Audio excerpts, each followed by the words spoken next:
Okay. So I'll start here at this side of the table. Geoff Norman is here at McMaster University. He actually has a PhD in nuclear physics, and then went back subsequently to get an MA in educational psychology. He works in the Health Sciences Center and teaches medical education and medical decision making. Beside Geoff is Pooja Agarwal, and she calls herself a public servant dedicated to bridging the gaps between education, teaching, research, and policy. She recently served as the Illinois Director for K-12 Assessment. So that was assessing 2 million students with a budget of around $43 million. So has some idea of what we need to do to educate students. You've met John. Dan Robinson is currently the director of the School of Education at Colorado State University. He is an editor of Educational Psychology Reviews and is the incoming editor for the Journal of Educational Psychology and has acted as an editor for a number of different journals. Elizabeth Marsh, at the end, and I'll come back to Bob in a second, she worked with Dr. Gordon Bauer and worked with Henry Roediger, and she's associate professor in the Department of Psychology and Neuroscience at Duke University. Her areas of interest are autobiographical memory, memory errors, and student learning. And then here at this end of the table is Bob Bjork, who's the distinguished research professor in the Department of Psychology at the University of California in Los Angeles. He's edited a large number of journals, Memory and Cognition, Psych Review, the co-founding editor of Psych Science in the Public Interest, and he's the recipient of many distinguished teaching awards and Lifetime Achievement Award. So it's an excellent panel, and you're going to hear, if you come tomorrow morning, you'll hear all of them sort of speak on their areas.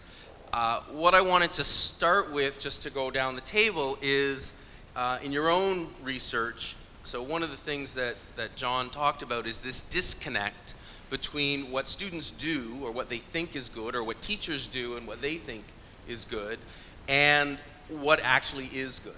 So I'm wondering if in your own research, if you can come up with an example or some aspect of this disconnect between what we know is good based on evidence and what students and teachers think are good.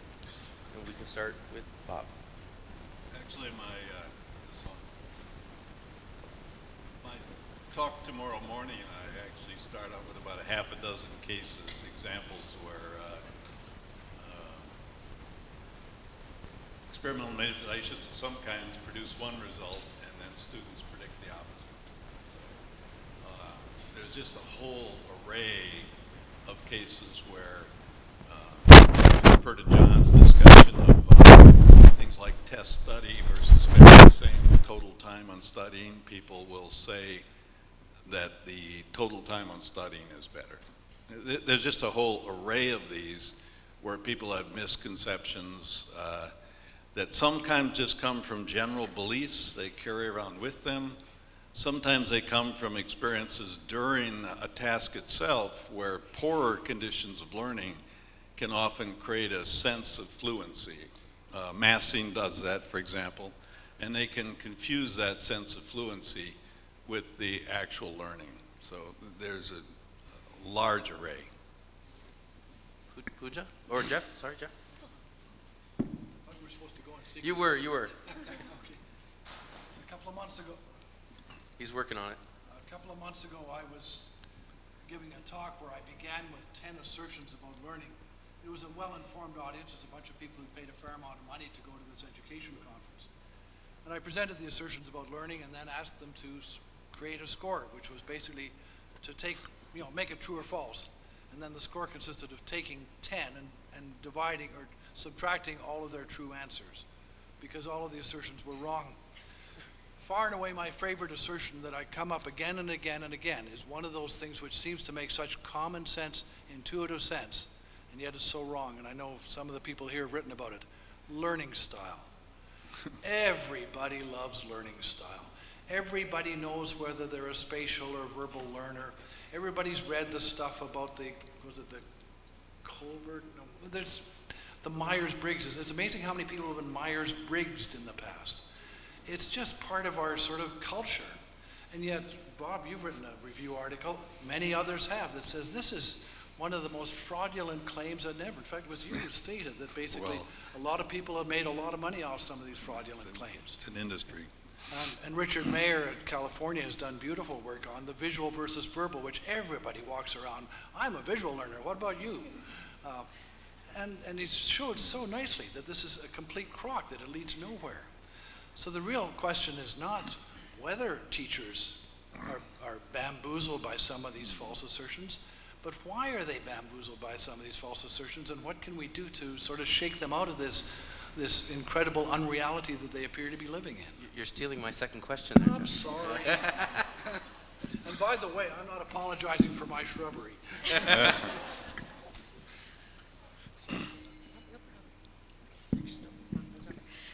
I think I would just add, in addition to what Bob said about students having assumptions about how memory and learning works and those being falsely inaccurate, and how teachers have assumptions about how learning and memory works, and those are incredibly inaccurate. I think what leads to all of that is that we make assumptions about how we learn and remember. We go through 6 to 12 years of education. Teachers go through, and they were students at one point before they became teachers, so we all feel like we learn and remember, and we kind of figure out tricks to make it through high school and college and graduate school and so on. And so there's this base of assumptions that up until recently we haven't been able to combat, or at least question. There's a whole history of very fluffy educational research, and this speaks a bit to John's point about evidence-based education, but I think as we grow in doing more and more scientifically based research in education, we can then teach students why their assumptions are wrong. They make good guesses, but there are reasons why their assumptions are wrong. And the same go for teachers, and I think a lot of that is tied up in what is translated for the public, the kind of teacher training that teachers receive. I'm a former elementary teacher, and there were no textbooks because there were just sort of no basis for what they were telling me to do as a teacher. And so I think the training and the knowledge of all of this great research needs to be extended to the public.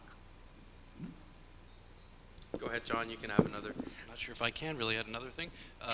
Really great responses, but at least as a teacher, one thing that always, well, I guess it no longer surprises me, but when a student gets a bad grade, and then they come up afterwards and say, well, I knew all the material. Why did I get a bad grade? Well, I'm thinking, well, because you didn't know all the material?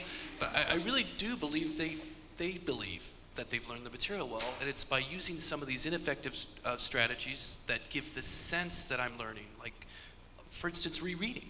Right? When you're rereading, you go over concepts, and students might think, geez, I've seen that before. I know what that means, right? I'm going to do really well on it. Yet because they aren't using some more effective strategy to evaluate how well they're learning, like practice retrieval or something, they really get misinformed and have all these illusions about what works well. In fact, as Bob's research has shown over and over again, students think what works well are things that are easy to do, when unfortunately, learning sometimes is difficult, right? And they just have to embrace the fact and then replace these bad strategies with somewhat more effortful but more effective strategies. There's not going to be much left for you when we get to the end. So I agree with everything that's said. I think we have to blame ourselves in terms of educational researchers at university levels. What we've been delivering to the public has been absolutely ridiculous over the last several years. And you mentioned learning strategies. The state of Colorado, we were asked recently to review some of the proposals to how we should evaluate teachers, how we should license teachers in the state of Colorado. And rather than just look at competencies in terms of, whether they can teach physics and things like that, one of the proposals was, let's evaluate some personality traits. And they proposed to use the Myers-Briggs as that evaluator. So after I read that, I went back to sleep and hoped it was a nightmare, but it wasn't. And, so my conclusion is we have to look in the mirror and we have to blame ourselves as educational researchers. These folks are in areas of cognitive psychology. I've been in colleges and schools of education all my career, and I can tell you I've been very displeased with what's been delivered in terms of here's what students should do, here's what teachers should do. We have to get better. Okay, so I'm the last one, and I can think of maybe 2 examples where beliefs are misaligned with perhaps what would be best for people to do. And one that I don't think anyone has touched on yet involves learning from fictional materials, because a lot of educators want to incorporate movies and novels and things like that into the classroom because it's really engaging to the students. And it's a case where students really like that, but it can also, and sometimes it can be useful, but it can also lead the learner astray. For example, when they get really wrapped up in the fun plot line and don't pay attention to the science concept that they're supposed to be learning about when watching this superhero movie. And so I think we do have to be careful when thinking about using non-traditional sources in the classroom, because it comes back to this theme of what the students like isn't necessarily what's best for them. The other one I'm going to mention just really briefly, but I'm not going to tell you the answer because I want you to come to my talk tomorrow, is I'm going to talk tomorrow about student misconceptions and how students come to have errors in the knowledge base and how we correct those kind of errors. And so one of the data points that I'm going to talk about tomorrow is students' beliefs about when you should give them feedback on their homework and other assignments, and what's best for them and whether or not there's a mismatch with that. But I'm going to leave that for tomorrow. Okay, thank you. Is there any, before I move on to the next question, are there any sort of comments about what's been said? If we just keep really brief, or I can move on to the next question. Okay, in the back, nice and loud. So the question is, aren't we sort of to blame in setting up the system that allows students to cram, get the grade, move along, and so why wouldn't they do something different? I don't think we're to blame. I think people about 120 years ago who set the system up are to blame. Now, we keep, using the same system, but there are things that individual teachers can do to help students out, like give cumulative exams at least, so students have to use better strategies, like basically relearn concepts and so forth. But I think most of us at this table, if you had your own university and could set it up in any way you wanted to, probably it would not look a lot like what we're doing today, right? With just one course kind of all embodied, and then you go move on to your other course. I would take that one course and stretch it out over 4 years, right? So a little bit over a longer period of time. But And there's, I think also, we get pressured as teachers into giving non-cumulative exams. And really then, to refer to another domain of research, you take an exam on one section and it acts like a forget instruction, because now you got to worry about the upcoming stuff. But these kind of things students don't like. A real genuine cumulative final actually engages the kind of relearning that John talked about.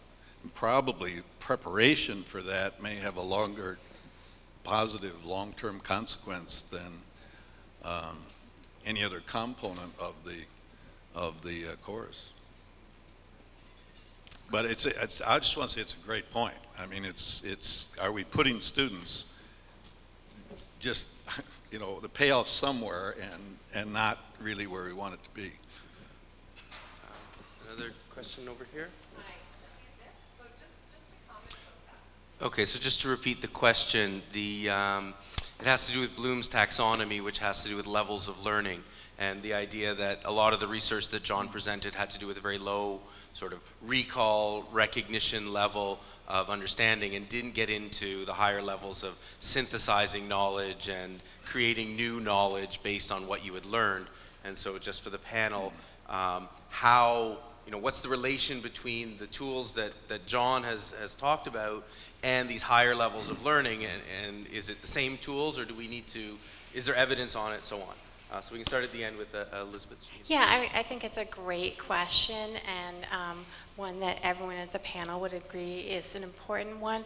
I do want to say, first of all, that of course, kind of retention is the foundation. So if you don't know the basic facts, you're not going to be able to build upon them and to apply and to do that kind of creative thinking. So you have to have that first to get to those higher levels.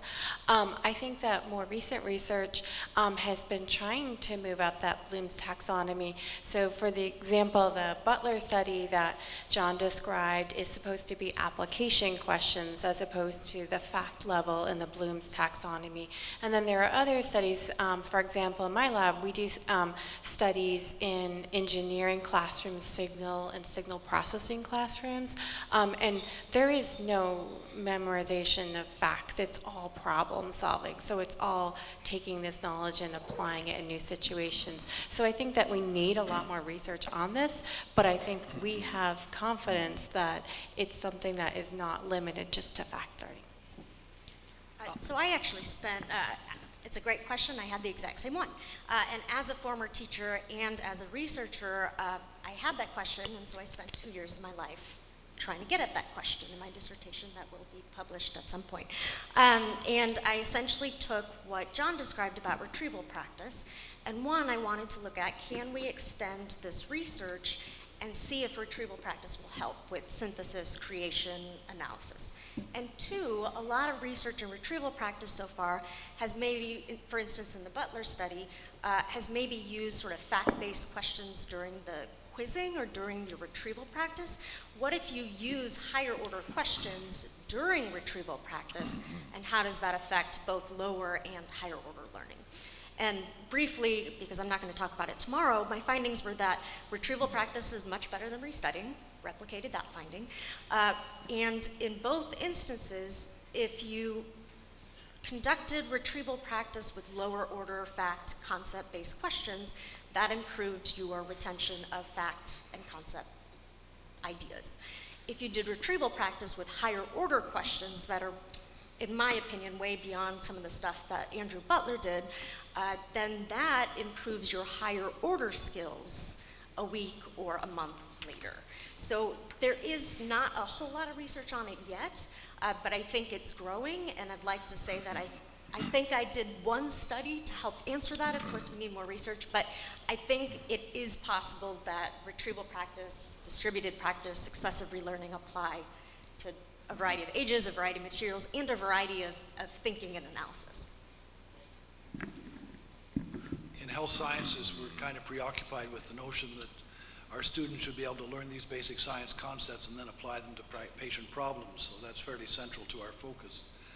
As it turns out, there are two people in the audience, both of whom I had the privilege to supervise in their PhDs, who have explicitly studied the notion of interleaved practice, one in nursing and the other in medicine, where explicitly what students are learning is very, very difficult concepts like Laplace's law and Starling's law, and showing that in fact these kind of science of learning strategies also work very effectively in terms of their being able to apply those difficult concepts to practical clinical situations.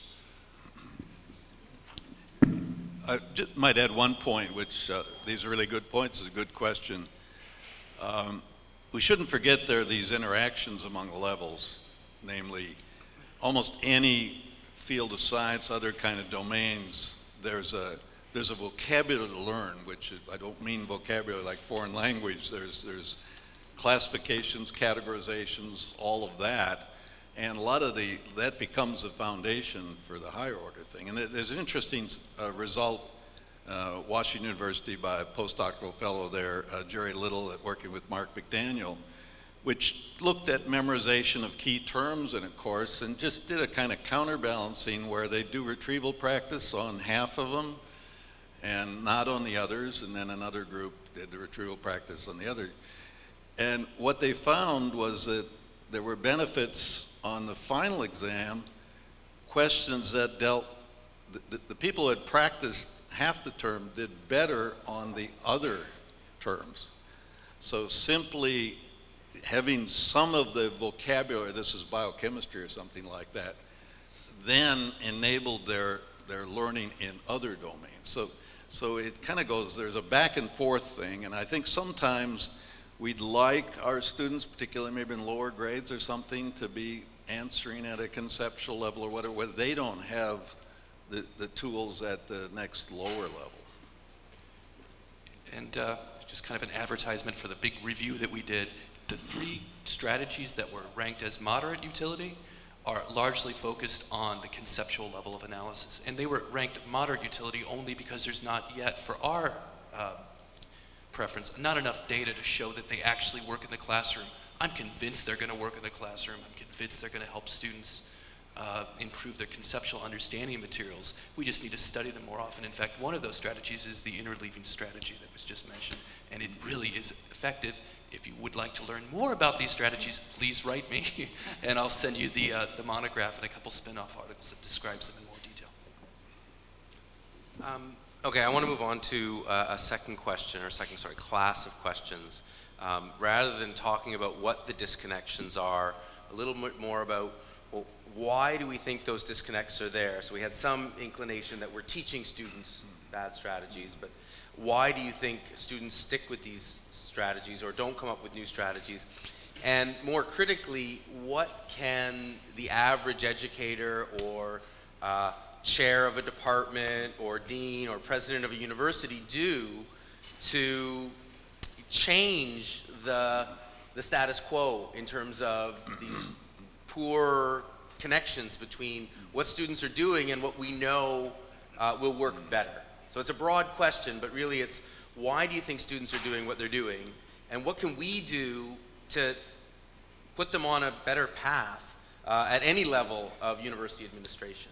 So I'm going to put Elizabeth on the hot spot because she got last time. She'll get to go first this time. Okay, I'm not sure I'm going to answer all parts of that question, but one thing I will note is that when we were working on the PSPI monograph, we got our educational psychologist on the author list to tell us what the top ed psych textbooks were, and then we went and surveyed in the ed psych textbooks to see what they had to say about these techniques. And what was really striking was that there was actually not very much coverage in the ed psych textbook. I recently met with the director of the program of education at Duke, and he confirmed that in their ed psych class, they don't spend a lot of time on this kind of thing. And so, there are data from developmental data that the way that teachers talk about memory to young children has impacts for how they perform in classrooms. And so if the ed psych textbooks aren't really presenting the full information that educators need to know, and that in turn it means that what they're conveying to students may not be the most useful. I think that could be, I wouldn't want to blame that for all of the problem, but I would think that could be one part of it. I'll build off that, since my students and I also did a study where we looked at educational psychology textbooks and teacher method textbooks. This is about 5 years ago, and we tried to look in the learning chapters, learning studies, strategy chapters, and we looked at the types of advice that were given to students and teachers, and then we looked to see what types of sources were used to support those kernels of advice. And we found that over 2/3 were secondary sources, came from books, book chapters. Only 20% or less came from experimental studies, intervention type studies. So again, much of the literature base that our students are basing this on, or at least being taught, is not being based on studies that would infer causation. The other thing, and these folks are obviously more qualified than I am to make assumptions about this, but perhaps one of the reasons why our students don't buy into these and adopt ineffective strategies is that they don't really stop to think about long-term memory and instead focus more on the short term. Can I recall it right now? And Bob has talked about desirable difficulties, and desirable difficulties is really about making things desirably difficult that pay off in the long run as opposed to short run. Sometimes they're actually worse when you're tested immediately. So perhaps we need to get our students to think more long term. Can I remember this 2 days from now, or a week from now, or a month from now, as opposed to can I remember it right now if I use this strategy? Now, part of this is, I think the onus is on the teachers. When I teach, I actually start teaching differently to stress the use of some of these effective strategies. And what I mean by this is that when I first was a young assistant professor, of course, everything in the cognitive psychology textbook was equally important. The students should learn it all, right? They embrace it like I did. I'll say that's a bit ridiculous, right? What I've done is just decided to pull out the most critical components of that class, what the students really need to take with them, and then in like at least how I deliver the material, I'm spacing the content, the same content throughout the entire class. So I'm teaching a lot less content, but then they have a chance to basically retain a lot more. And I think it's going to be tough for many teachers to do this, right? Because it's like, well, I got to tell them about this, I need to tell them about that. Well, what happens, they get exposed to so much that again, after the semester-long course, they're just not retaining any of it, right? So I think we can make part of the change by actually structuring our classes different, expecting them to learn a little bit less, but to learn it really well. And I think once they have the efficacy experiences of like learning this and using the right strategies, some students at least will adopt better techniques. I guess I would just add that students aren't adopting these strategies because what they're doing works. They get rewarded for cramming and doing well on a test. They get rewarded for cramming and doing well on a test and getting A's in college. They get rewarded for cramming, doing well on a state standardized test, and then the teacher's happy because the teacher or the school or the district has good scores, and then the kids forget everything. And so I think going back to the earlier point, I agree with everything here, and then I think the next step is to start rethinking how to change these systems. How do we change what the incentive is for students to learn? So not just in the individual classroom for a teacher to give weekly quizzes and a cumulative exam, but maybe in K-12 there is, and there's no research to support this yet, but maybe K-12 needs to be more of, not you take math, science, English in 3rd grade, and then you take math, science, English in 4th grade, and so on, and you have different teachers, and they cover different content, and again, maybe these courses, grades, K-12, college, medical education should just be structured differently. So you're no longer taking an exam and moving on. You're not taking step 1 as a medical student and moving on. And everything should sort of just be distributed over time. And so I think changing and rethinking what those incentives are would make a big difference. Let me take a bit of an institutional perspective on the nature of the problem. I think the problem is that we've discovered the enemy and it's us. I go back to when I went to Michigan State in the late 70s, and that was my only claim to legitimacy. So now that I can say I have a master's in educational psychology and a PhD, and everybody assumes it's in educational psychology, which of course it isn't. I was really excited to go there because it was the top school in the country at that point. I studied with the likes of Lee Shulman, who many will know is one of the stars in education. And I was so excited because I was really going to learn how people learn. And I took a course from Shulman called Theories of Learning. And it taught me about Ausubel and how the teacher should organize things in advance. And it taught me about Gagne and learning hierarchies. And as I reflected on it, all that was telling me what the teacher should be doing, not what the students should be doing. I was finding out about teaching, not learning. And as I puzzled as to why that might be the case, it dawned on me that I was on the wrong side of the campus. And Michigan State is a very big campus with 45,000 students back then. I was in the Department of Educational Psychology, which resided in the Faculty of Education. And I should have been in the Department of Psychology that resided in the Faculty of Science. Now you could say, well, that's 40 years ago and it's not like that now. But I did notice as we were going through the talk, as John was going through the talk today, I was looking in the bottom right corner and seeing where those studies were published. And I didn't do an accurate count, but I'm pretty sure about 3/4 of them were in Journal of Experimental Psychology, this, that, or the other thing, and 1/4 were in Journal of Educational Psychology. In other words, I think we psychologists, and I recently started calling myself one, I think we're spending a lot of time talking to other of us psychologists, and we're not really connecting with the teachers. One last kick, recently I had the privilege of being in Australia, and I gave a talk at Flinders about science of learning because I'm an apostle of the Bjorks and the Rodingers of the world. I think it's just amazing.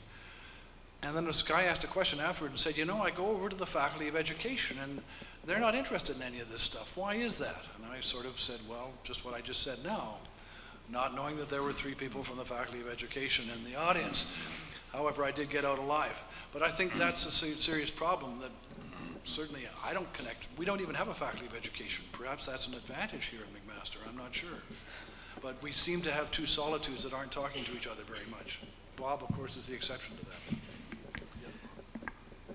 So I think one reason we don't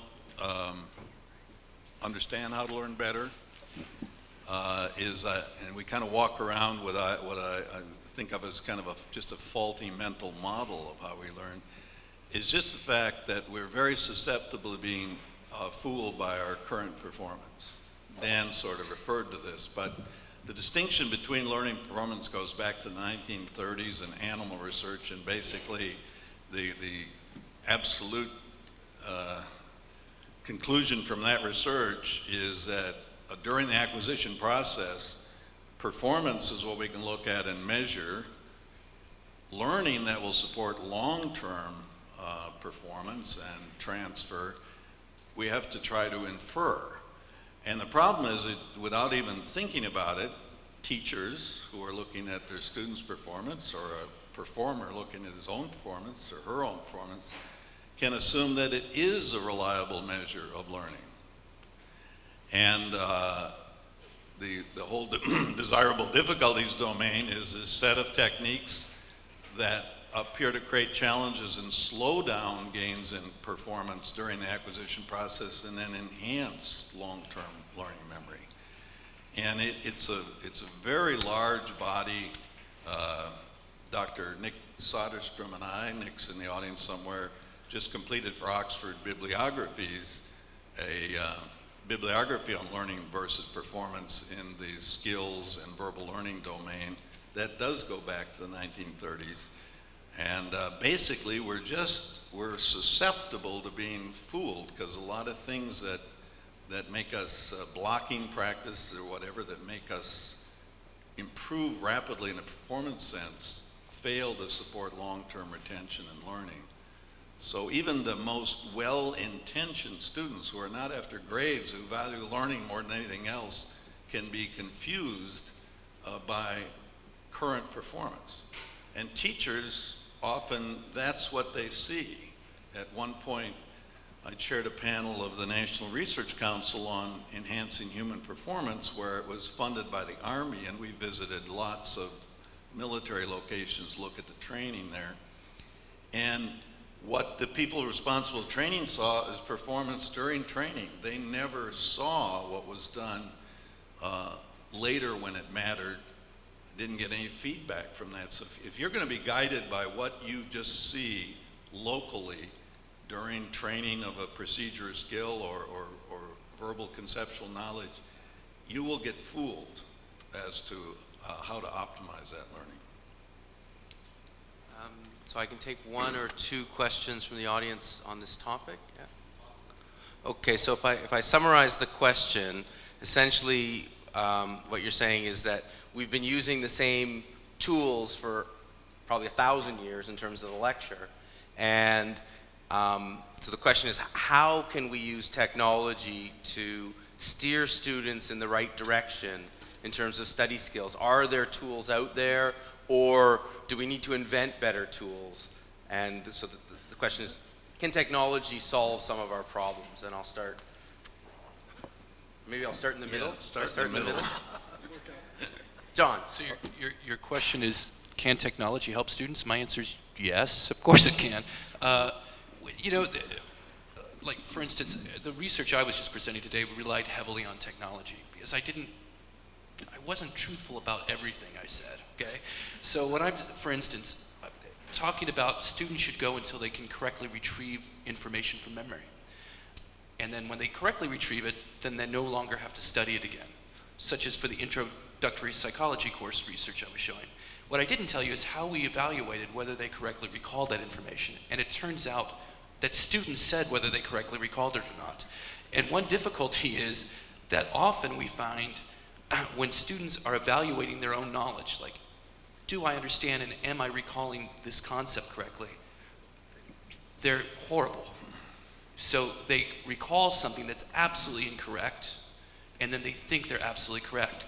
So what technology needs to do is basically solve these kinds of problems. How can we scaffold use a variety of different technologies to help them evaluate the quality of their knowledge. I think that could be done. We solved that problem for this kind of concept, but I think we need to make the same headways using technology in many other areas. I know there's a lot of research that's utilizing technology in the classroom. Admittedly, I'm not familiar with most of that, so Elizabeth is Yeah, chomping no, at the bit to... I'm excited, sorry. I think it's a great question, and there are multiple levels of answers.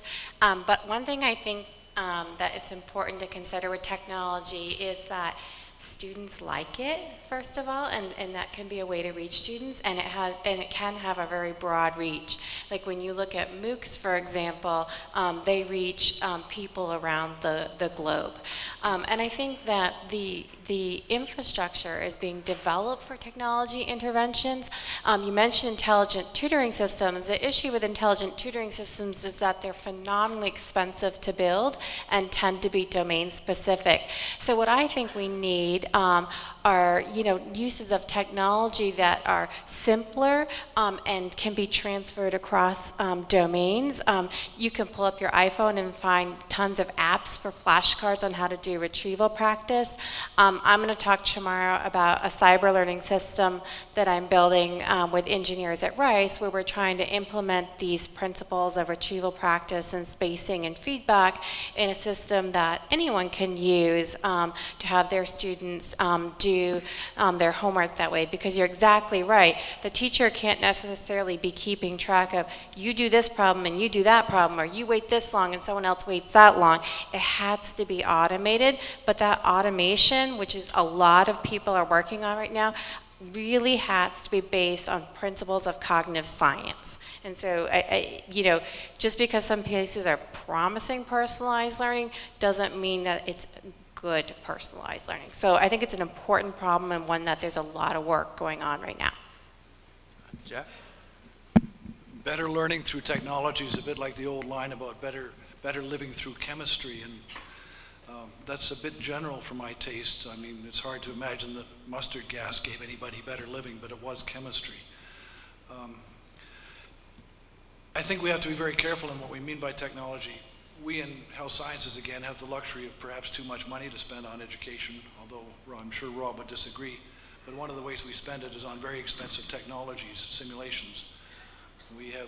I think we now have in our shop a $100,000 plastic body which simulates heart sounds, and I've done the study that shows that that's every bit as equivalent to a $1 CD.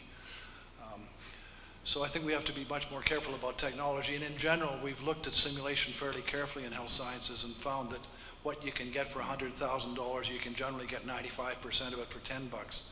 The best study was one which was a cystoscopy simulator, which compared a $5,000 plastic pelvis effectively to a McDonald's coffee cup and 2 plastic drinking straws, and showed no difference. So one has to be a little bit more specific when we talk about the potential benefits and costs, both physical and otherwise, of technology. Pooja? I would say, as John said, can technology help student learning? Yes. Does technology always help student learning? Probably not. I don't know if there are any experimentally controlled large-scale experiments or studies on whether, let's say, a kid gets a laptop, do they learn more than a kid without a laptop? And yet the entire state of Maine gave laptops to every student in the state. And the entire Los Angeles school district bought iPads for every student in LA. And as far as I know, going back to John's point again, where is the evidence that that helps? Just putting an iPad in a student's hand may teach them how to play Angry Birds, and it's really neat when a 3-year-old can do that, but it doesn't mean improved outcomes for students or learning or the economy. So I'm a bit skeptical. I think technology is great, but I don't think iPads and smart boards and video lectures are necessarily going to fix anything unless they're done thoughtfully and correctly. Yeah. I guess I think we need to learn how to do it in the sense that more and more learning is moving outside the classroom and into our own hands, and optimizing self-regulated learning and knowing how to learn. It's always been a survival skill. It's probably more important now than ever before. And but Geoff's point about high technology, I mean, had occasion to look at simulators a while back, and there are some dramatic examples. I remember another one teaching strategic military planning. One that used a board and popsicle sticks was better than $1 million simulator. And in fact, a lot of that lined up, and it's relevant to our sort of research, is it turns out to be the psychological fidelity of simulators, not the engineering fidelity. You make them early on in learning, for example, too many levers, buttons, whistles, whatever other forces can impede the learning process. So it's a rich domain all by itself for learning research. But I think Beth's mentioned and others mentioned all the things that are happening. I think it's just changing the world directions very rapidly, hard to predict, but I see great potential if only, again, these technological devices can be informed by the relevant science.